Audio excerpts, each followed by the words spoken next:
এখানে হয়েছে আমার বরের জন্য 2 পিস কাতলা মাছের পেটির কালিয়া।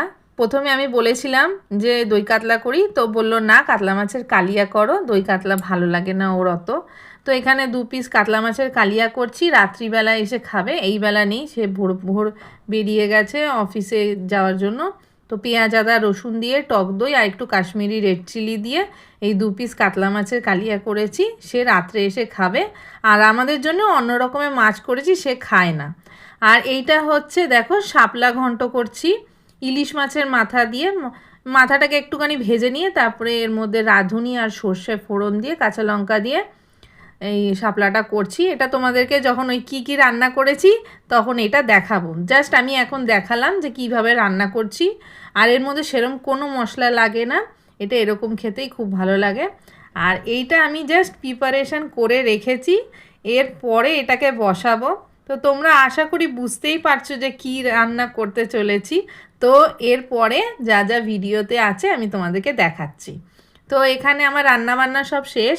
এখানে করেছিলাম ভাত। আজকে অনেক দিন পর আমার মা এই বাড়িতে এসেছে, তো তার জামাই অনেক কিছু বাজারহাট করে এনেছিল। এখানে করেছি লাল শাক ভাজা।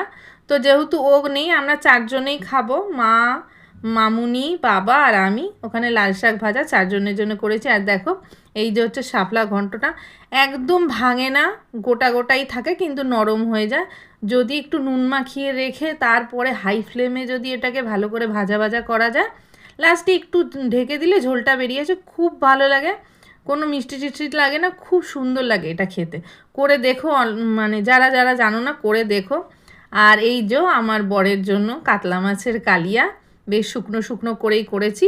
একা যেহেতু খাবে, অনেকটা মশলাই রয়েছে, পুরো ভাতই ওর খাওয়া হয়ে যাবে। তেল তেলে করে, ওর তো জানোই খুব প্রিয় এরকম রিচ খাবার, দিই না তাও খেতে ভালোবাসে।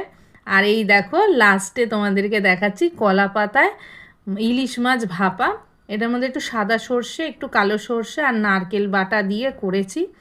অল্প তেল দিয়েছি, কেননা ভাপা করলে একটু তেলটা ওপরেই থাকে, বেশি মেশে না, তাই জন্য অল্প করে তেল দিয়েই ভাপা করেছি। একটু গোটা কাঁচা লঙ্কা দিয়ে দিয়েছিলাম, ভালো মানে খুব ভালো লাগে।